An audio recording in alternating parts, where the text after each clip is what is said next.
Good morning, card meanies. RJ back with another video. So let's get to it. Today's random Mike Schmidt item of the day from 2011. 2011 Topps Marquee card of Mr. Schmidt. This is the base version. Interestingly, Marquee was one of those high-end brands. It only existed this single year. They never made it a marquee product after this one. Obviously, it came with lots of relics and autos and parallel numbered versions, but one of those high-end brands that Topps came up with, like 1,000 other companies came up with lots of high-end brands. But this one only lasted 1 year, so 2011. Anytime you see a Topps marquee card, it will be from 2011 because that's the only year they kicked it out that I'm aware of. Maybe somebody up there might have a different opinion about that and can tell me, but that's the only time I could find a Topps marquee product. Similarly, I was looking at some other old cards in my collection. I love to thumb through my stacks of old cards and came across this brand. This is the Curt Schilling version of 2000 Pacific Paramount, my random baseball item of the day. Now, Pacific has been around for a while. If you know the Pacific brand, they have a very famous set in the late 80s when they had Pacific baseball legends. These were vintage Hall of Famers or star players of the golden era of baseball, 1800, late 1800s, early 1900s, all throughout almost current time to 1989. Or 88, whatever. But anyway, the Pacific did that. Then they came out with a couple single releases, like the Nolan Ryan box set they did. But then, starting in 1994, Pacific decided to go all in on trading cards. 1994, they issued a set. In 1995, they put out 2 different sets, and they held that for a while. And then, like every other card company, they went crazy in the late 90s. So in 1998, Pacific put out 8 different sets. In 1999, they put out 10 different products. In 2000, this is Pacific Paramount. This is one of 12 offerings put out by Pacific in the year 2000. And then the bottom dropped out of the card market. People stopped being interested. In 2001, Pacific only put out 2 sets, 2 different products. And then in 2002, Pacific was gone. But there are a number of fantastic sets put out by Pacific. Again, this is Pacific Paramount 2000, Curt Schilling. Interesting kind of little history about flash in the pan card companies. There were plenty of them during the hobby boom, what we all call the junk wax era. So today's trivia question, a cool card to give up to you, a Allen Ginter mini Brandon Marsh rookie card from 2022, Allen Ginter. Not a fancy back or anything, but it is his rookie card. Sporting him with the Angels, a nice expansion club.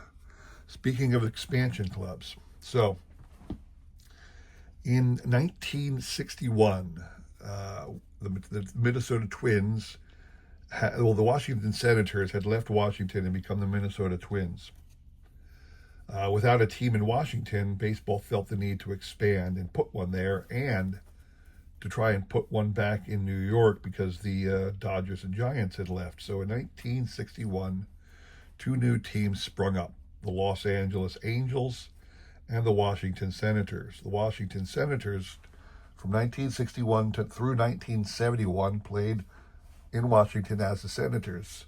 Beginning in 1972, they left again, moved on to Texas, Arlington area, to become the Texas Rangers. All right. This is still Hall of Fame season. I enjoy my Hall of Famers, as I'm sure most people do. What is the name of the only member of the Hall of Fame who ever appeared for a game with the expansion Washington Senators, not the original Washington Senators. There has been a number of Hall of Famers who played for them, but only one member of the current Hall of Fame ever played for the expansion Washington Senators. Name for me that individual. You saw the card you're playing for up there. Send me the email with the correct guess. I will include my email in the description below, along with a repeat of that question you will have today and tomorrow to answer. We will pick a winner on Sunday, all right? Good luck to everybody on that. So, I got a little set I want to show off today, something I picked up recently. It's not really, the topic isn't necessarily something I collect per se, but because it's a full set, it was very inexpensive, I decided to pick it up. And it goes to like a little bit of why do I collect the way I do? So what piques me to go after a set? I wanted to share a little story with you. So it's Hall of Fame season. So I was going through my cards, trying to find examples of the 3 new Hall of Famers. I've already added Dick Allen and Dave Parker to my Hall of Fame binder, but now I needed to add the 3 newbies. Ichiro. I had lots of Ichiro cards lying around, just had to pick the one I wanted to add. The other 2, CC Sabathia and Billy Wagner, took me a while to find an example of their cards. I'm in the middle of some remodeling at the house, and temporarily my baseball room has a bunch of junk from other rooms strewn about, so it's difficult for me to get to some of my card boxes. But it took me a while, and finally I found the Hall of Famers I was looking for, Billy Wagner and CC Sabathia. But as I'm looking through my binder, there are still a handful of cards and people who have been elected with plaques in the plaque gallery where I do not have a good card of them. There's a handful. Now, some of them I do have cards of, but they're not the kind of card I'd like to see. For example, here's my card of Bill Veeck. Now, this is an actual issue, Panini Cooperstown, 2013, I believe. And what it is obviously it's simply a repeat of his plaque, all right? And I would have loved to have seen a more interesting card of Bill Veeck. There's a little bit of a bio there, which is what you want, but I would have rather have had an image of Bill Veeck. So Bill Veeck is the kind of guy where I'm always interested in trying to find a card of Bill Veeck to fill in my Hall of Fame, to put in my Hall of Fame binder to replace the plaque card. Well, I decided to do a Google search of Bill Veeck, and I saw a card pop up that I had never seen before, didn't know anything about. I'm going to show you that card and then tell you a little bit about the set. So this is not a card that I'm going to use in my binder for a couple reasons, but it is called, it says Chicago's Greats. It's got nothing on there about who this man is. Doesn't say his name, doesn't say anything. Unless you're a baseball fan, you wouldn't know who this is. Now, it does have information on the back. All right.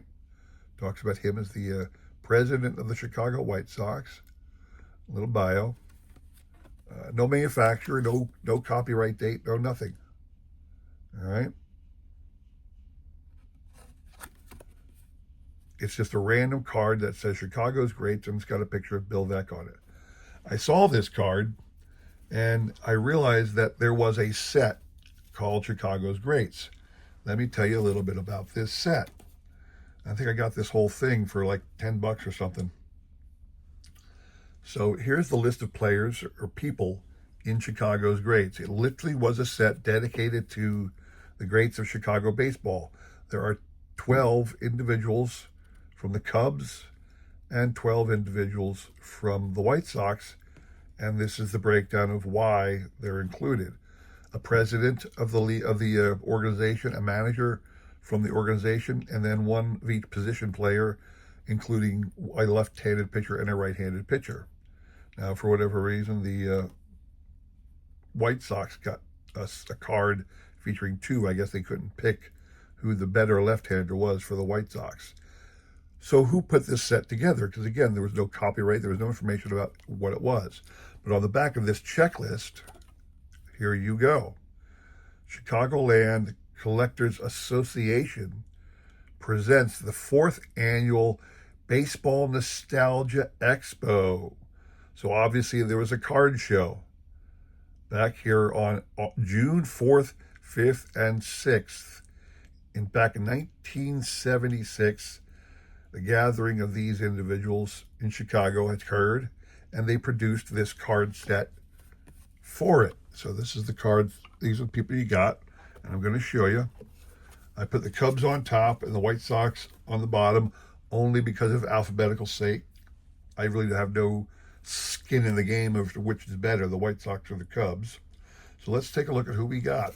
A lot of these pictures I wouldn't know. Some of the players I barely recognize the names. So here's another cool card, because this is one of the few cards that exist of Philip P.K. Wrigley, Philip Wrigley, owner of the Cubs at the time. His father owned it before him.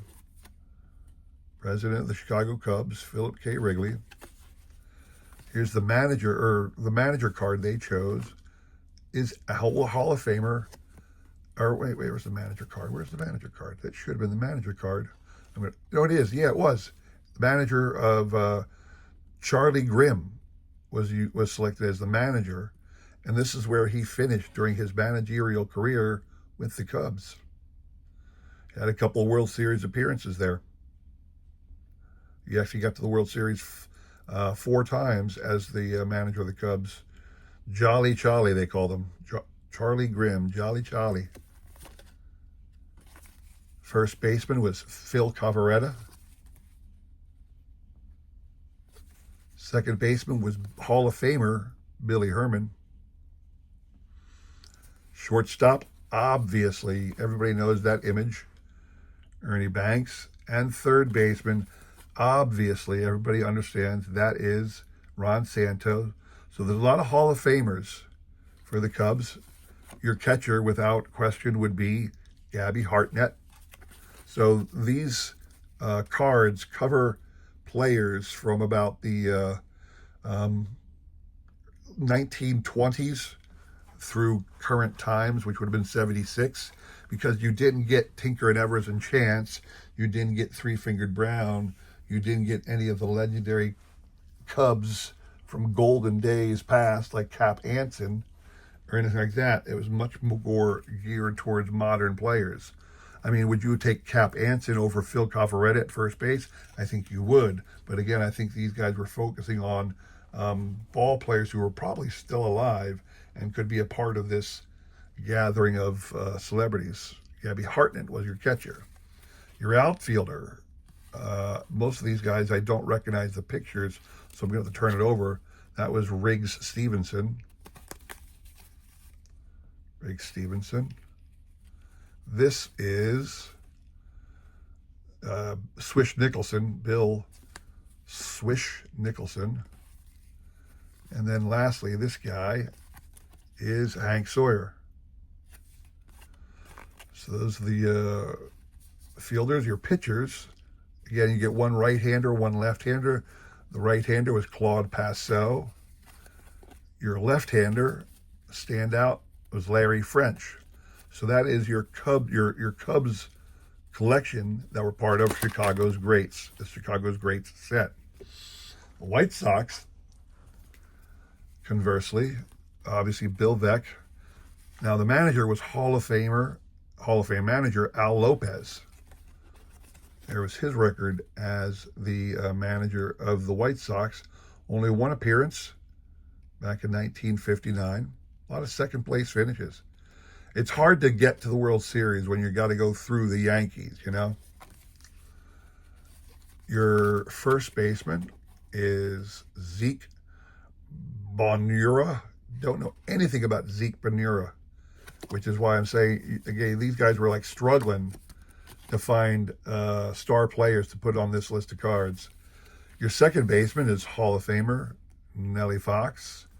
And your shortstop is Hall of Famer Luke Appling. So they definitely had a couple Hall of Famers represented. Jimmy Dykes got your third baseman. And your catcher, Sherm Lawler. Here's another Hall of Famer. I believe this is Manny Minosa. Yep. Take a look at this name. Saturnino Restes Arieta Minosa Aramis Manny Minosa. Wally Moses is here. This is, let me get this one apart. Mike Krevich, this is your third outfielder represented. And your pitchers, a little lefty here, Billy Pierce. And then two righties were listed because these guys are both Hall of Famers. I believe you had Ted Lyons and Red Faber. All right. So it's a, it's a nice little set. And again, why did I get this? I'm always searching for, on the Bay, for interesting items, just interesting items through my collection. I love these little sets. It's a real set, 1976. Again, Chicago's greatest. Very inexpensive. There's still lots of these available on the Bay if you want to grab your own. I am not a Chicago baseball fanatic. I'm a Phillies guy. Died and true Philadelphia Philly fanatic, and Mike Schmidt's my guy. Phillies are my team. But I'm not going to pass up an awesome little set to add to my collection of sets, especially when it's only $10 and it has a few Hall of Famers and a couple cool oddball cards of the owners or the presidents of the team. So I thought that was a great little pickup.